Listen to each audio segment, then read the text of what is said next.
Robinson Crusoe by Daniel Defoe.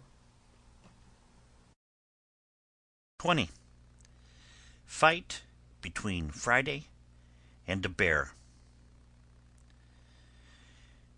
But never was a fight managed so heartily and in such a surprising manner as that which followed between Friday and the bear, which gave us all, though at first we were surprised and afraid for him, the greatest diversion imaginable. As the bear is a heavy, clumsy creature, and does not gallop as the wolf does, who is swift and light, so he has two particular qualities, which generally are the rule of his actions. First, as to men, who are not his proper prey, he does not usually attempt them, except they first attack him, unless he be excessively hungry, which it is probable might now be the case, the ground being covered with snow. If you do not meddle with him, he will not meddle with you. But then you must take care to be very civil to him, and give him the road, for he is a very nice gentleman. He will not go a step out of his way for a prince. Nay, if you are really afraid, your best way is to look around another way to go, and keep going.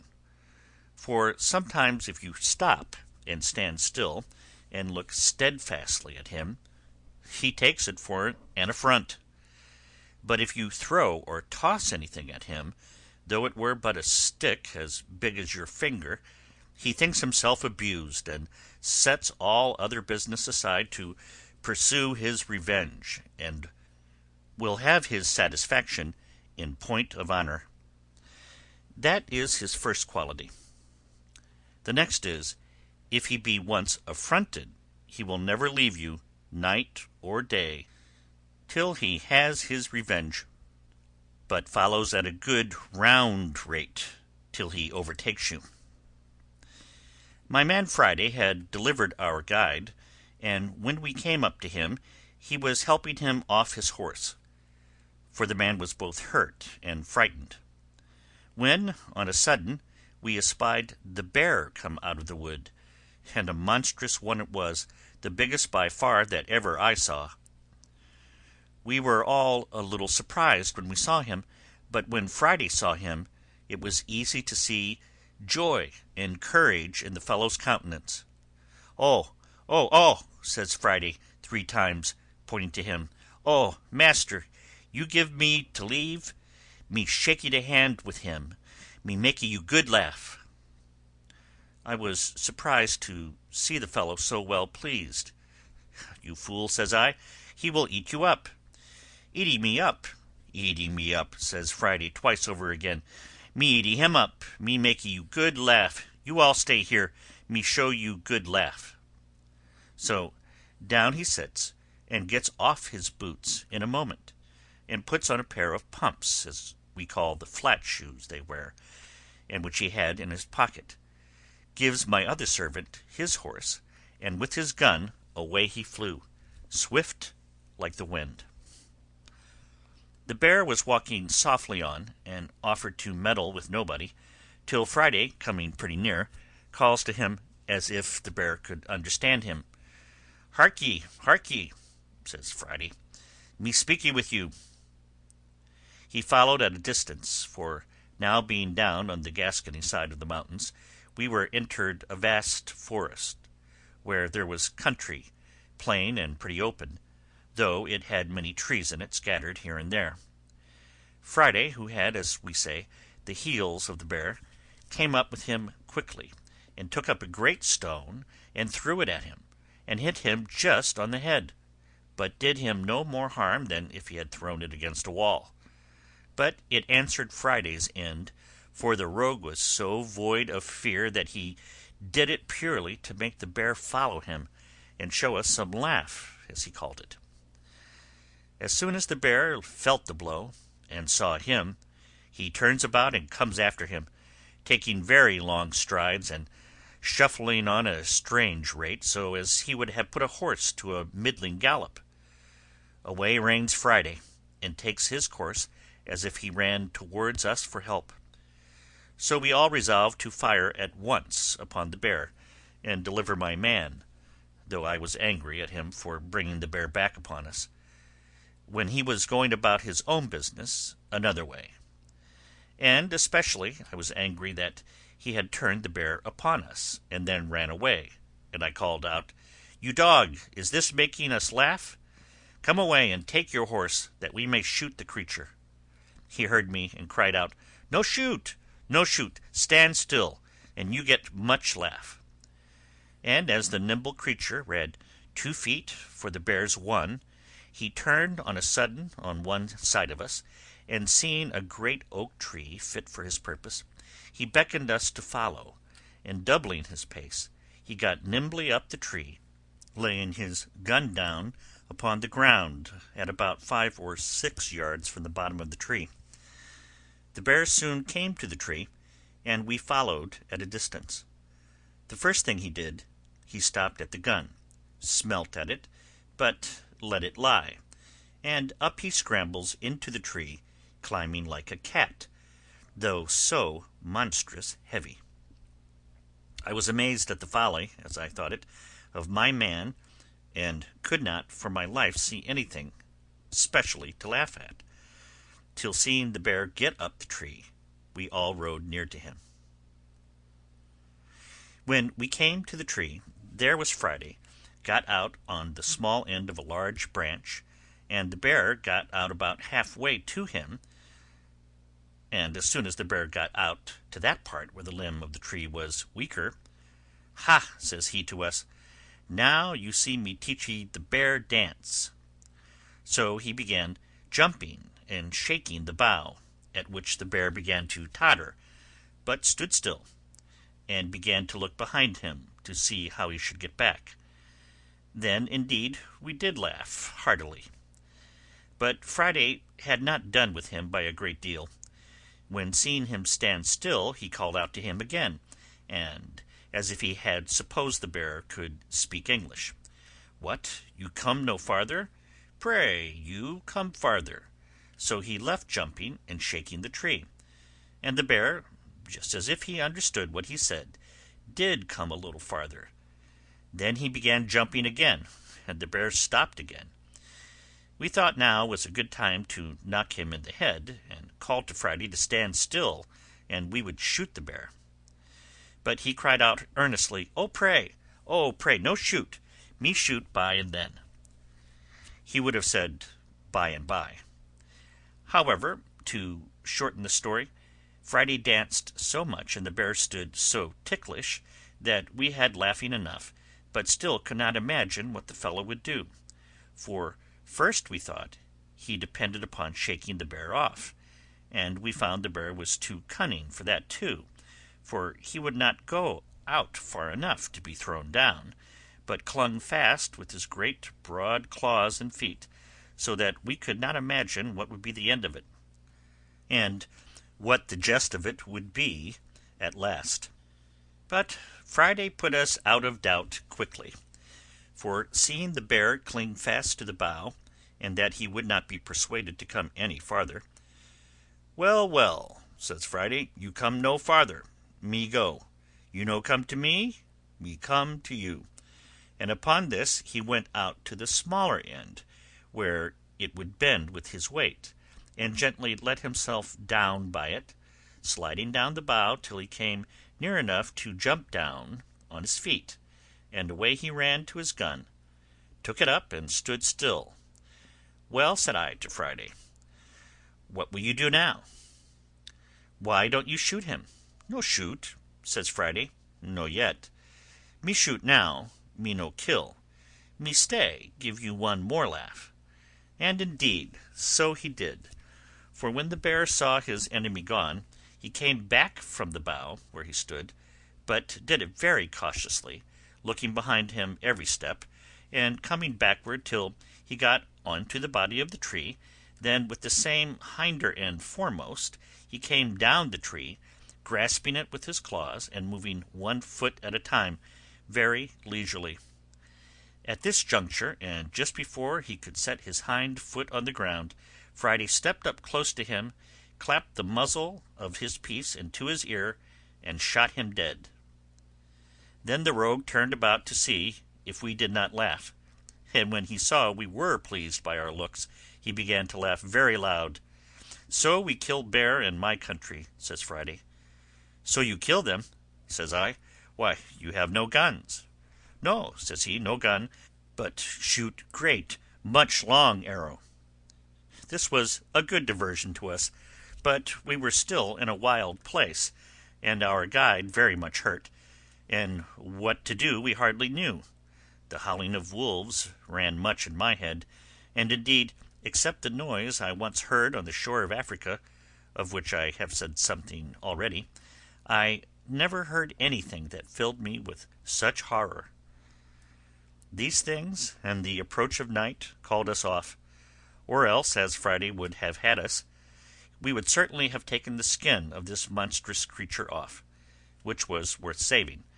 But we had near 3 leagues to go, and our guide hastened us, so we left him and went forward on our journey.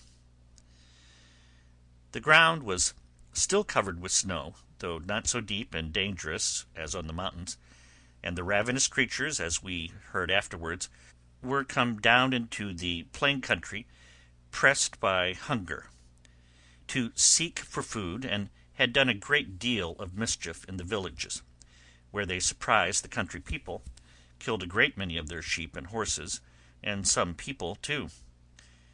We had one dangerous place to pass, and our guide told us if there were more wolves in the country, we should find them there, and this was a small plain, surrounded with woods on every side, and a long narrow defile, or lane, which we were to pass to get through the wood, and then we were to come to the village where we were to lodge.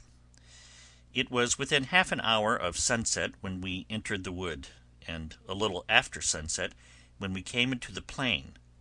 We met with nothing in the first wood, except that in a little plain within the wood, which was not above 2 furlongs over, we saw 5 great wolves cross the road, full speed, one after another, as if they had been in chase of some prey, and had it in view.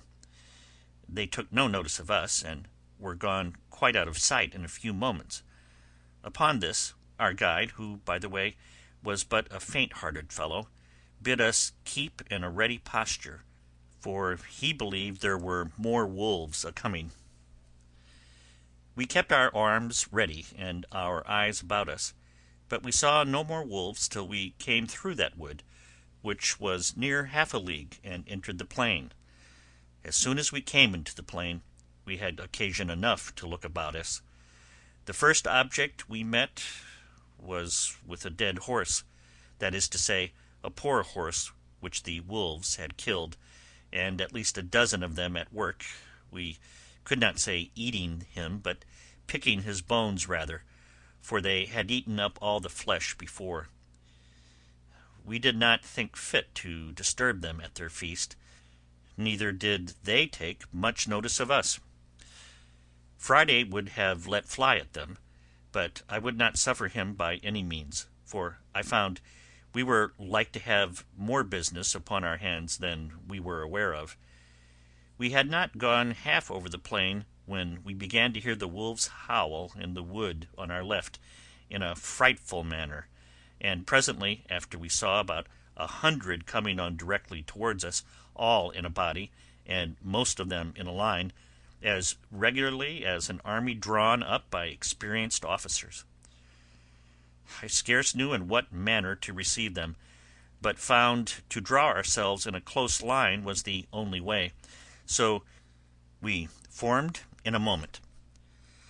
But that we might not have too much interval, I ordered that only every other man should fire, and that the others, who had not fired, should stand ready to give them a second volley immediately if they continued to advance upon us, and then that those that had fired at first should not pretend to load their fusees again, but stand ready, every one with a pistol, for we were all armed with a fusee and a pair of pistols each man. So we were, by this method, able to fire 6 volleys, half of us at a time. However, at present we had no necessity, for upon firing the first volley the enemy made a full stop, being so terrified, as well with the noise as with the fire. 4 of them, being shot in the head, dropped. Several others were wounded and went bleeding off, as we could see by the snow. I found they stopped, but did not immediately retreat, whereupon, remembering that I had been told that the fiercest creatures were terrified at the voice of a man, I caused all the company to hallo as loud as they all could, and I found the notion not altogether mistaken, for upon our shout they began to retire and turn about. I then ordered a second volley to be fired in their rear, which made them to gallop, and away they went to the woods. This gave us leisure to charge our pieces again, and that we might lose no time, we kept going. But we had but little more than loaded our fusees and put ourselves in readiness, when we heard a terrible noise in the same wood on our left, only that it was farther onward, the same way we were to go. The night was coming on, and the light began to be dusky, which made it worse on our side. But the noise increasing, we could easily perceive that it was the howling and yelling of those hellish creatures, and on a sudden we perceived 3 troops of wolves, one on our left, one behind us, and one in our front, so that we seemed to be surrounded with them.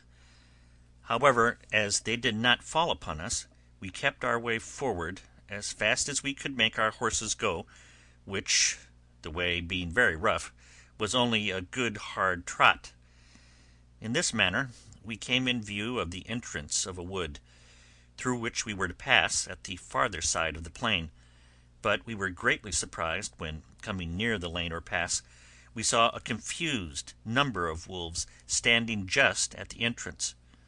On a sudden, at another opening of the wood, we heard the noise of a gun, and looking that way, out rushed a horse, with a saddle and a bridle on him, flying like the wind, and 16 or 17 wolves after him, full speed.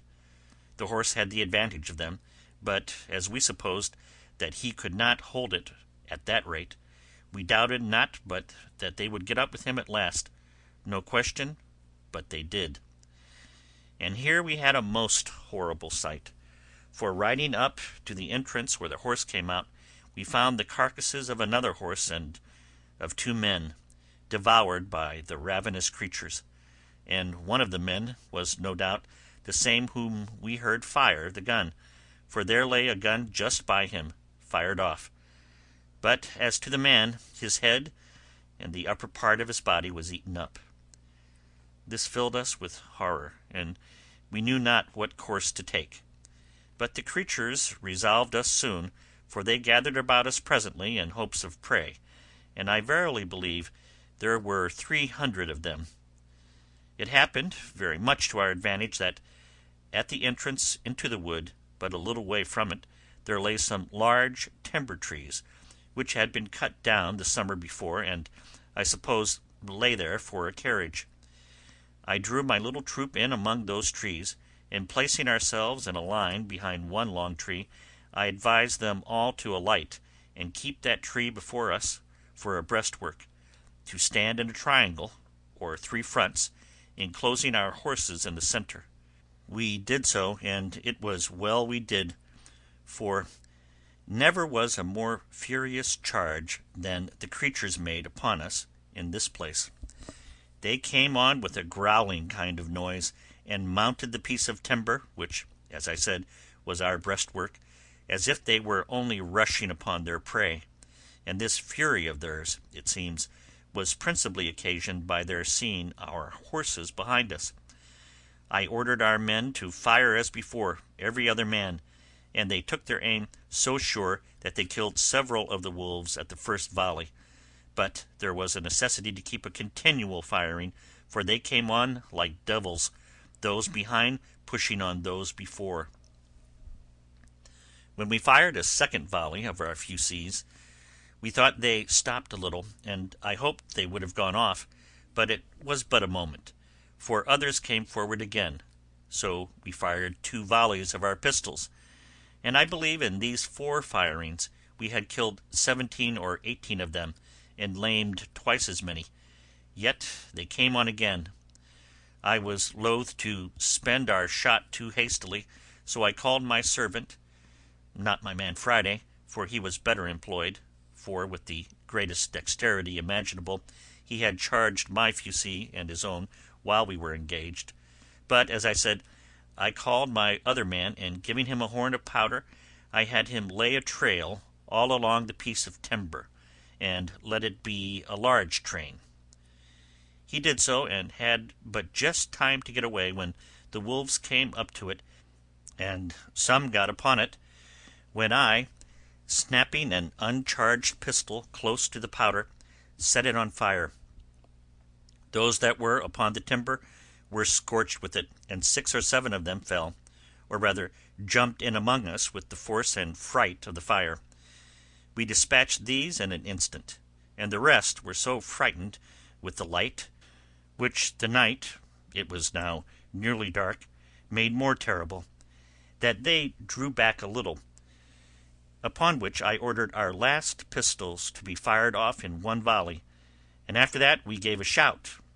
Upon this the wolves turned tail, and we sallied immediately upon near 20 lame ones that we found struggling on the ground, and fell to cutting them with our sword, which answered our expectation, for the crying and howling they made was better understood by their fellows, so that they all fled and left us. We had first and last killed about 60 of them, and had it been daylight we had killed many more. The field of battle being thus cleared, we made forward again, for we had still near a league to go. We heard the ravenous creatures howl and yell in the woods as we went several times, and sometimes we fancied we saw some of them, but the snow dazzling our eyes, we were not certain.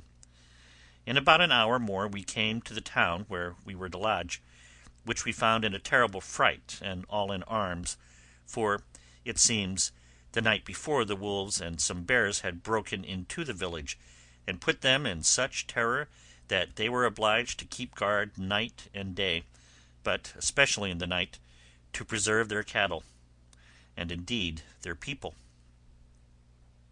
The next morning our guide was so ill, and his limbs swelled so much with the rankling of his 2 wounds, that he could not go further.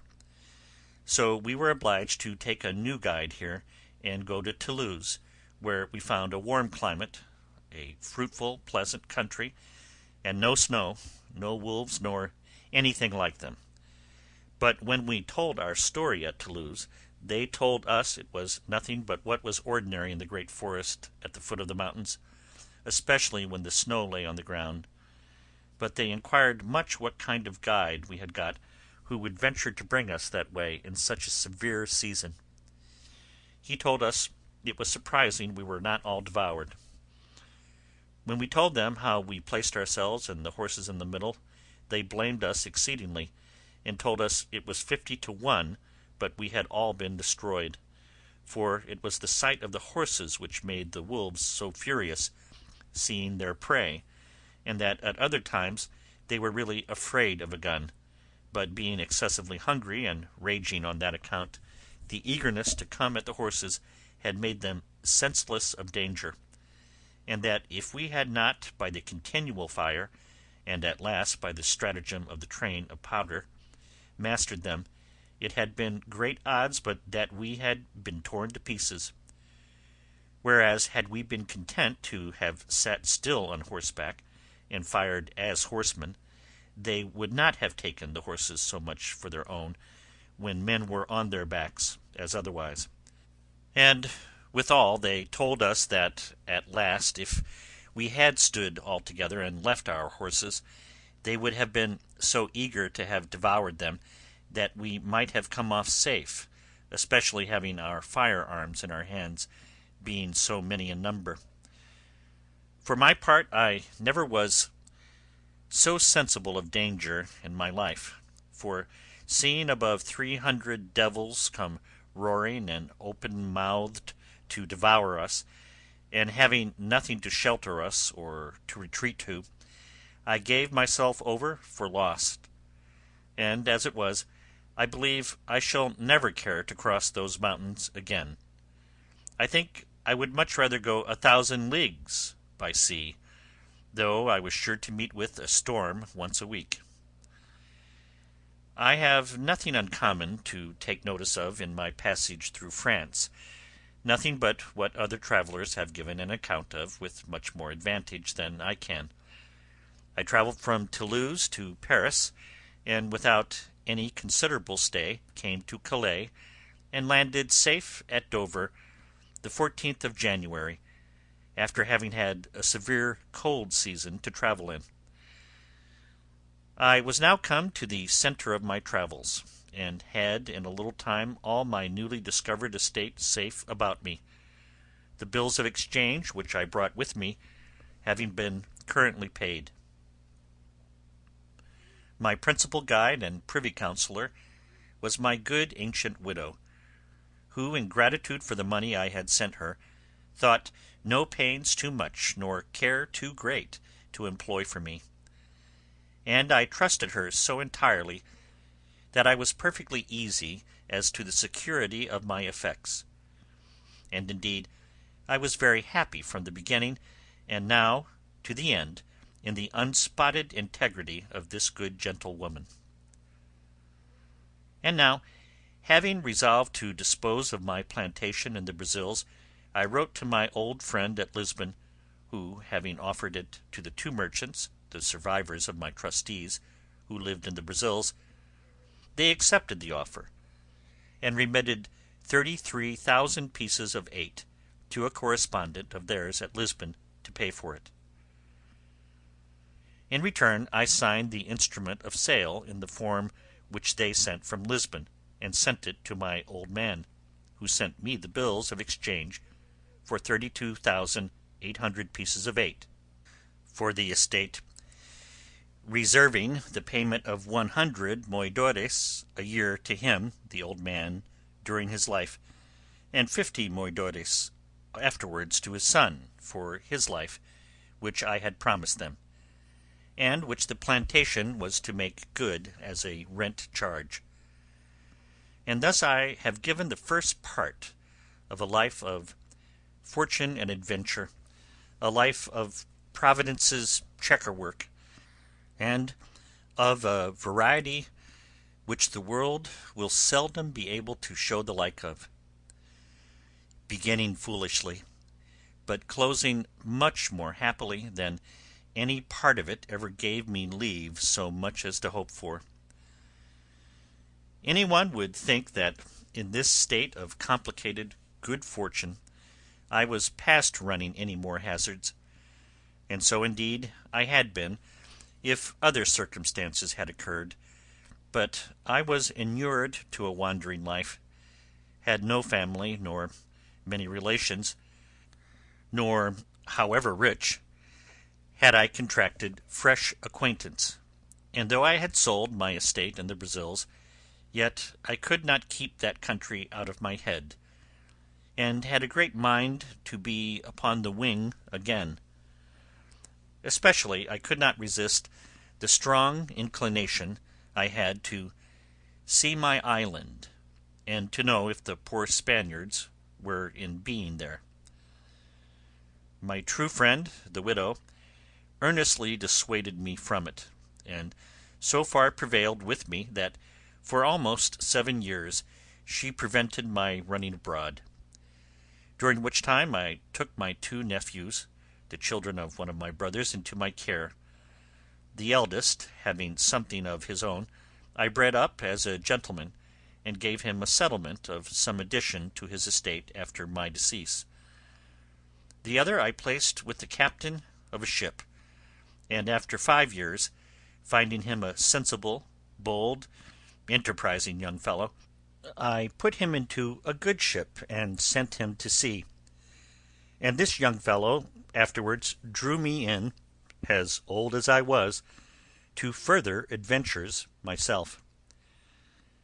In the meantime, I, in part, settled myself here, for first of all I married, and that not either to my disadvantage or dissatisfaction, and had 3 children, 2 sons and 1 daughter. But my wife dying, and my nephew coming home with good success from a voyage to Spain, my inclination to go abroad and his importunity prevailed, and engaged me to go in his ship as a private trader to the East Indies. This was in the year 1694. In this voyage I visited my new colony in the island, saw my successors, the Spaniards, had the old story of their lives and of the villains I left there, how at first they insulted the poor Spaniards, how they afterwards agreed, disagreed, united, separated, and how at last the Spaniards were obliged to use violence with them, how they were subjected to the Spaniards, how honestly the Spaniards used them, a history, if it were entered into, as full of variety and wonderful accidents as my own part, particularly also as to their battles with the Caribbeans, who landed several times upon the island, and as to the improvement they made upon the island itself, and how 5 of them made an attempt upon the mainland, and brought away 11 men and 5 women prisoners, by which, at my coming, I found about 20 young children on the island.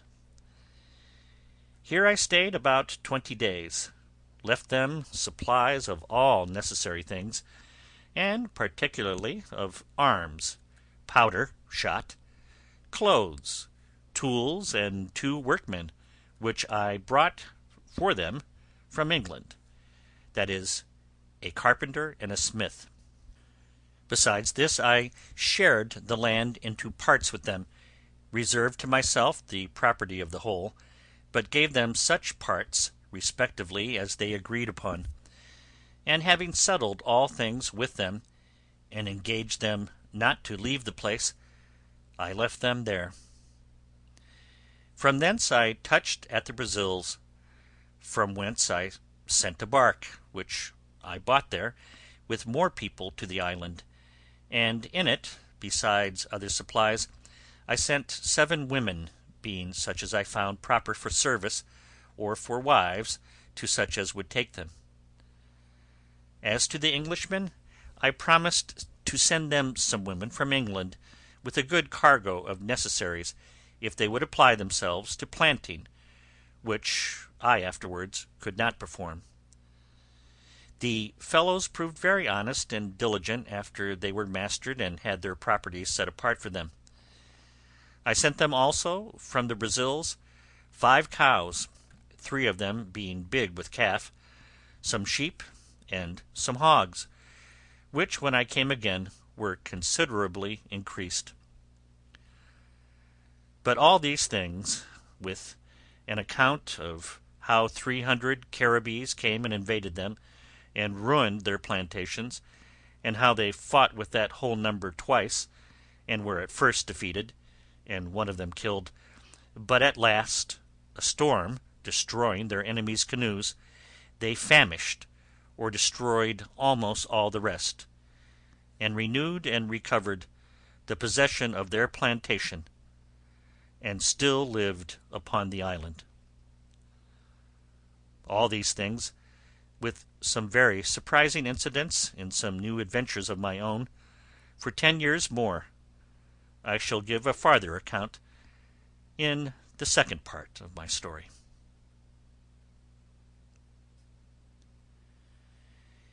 End of chapter 20, and of Robinson Crusoe by Daniel Defoe.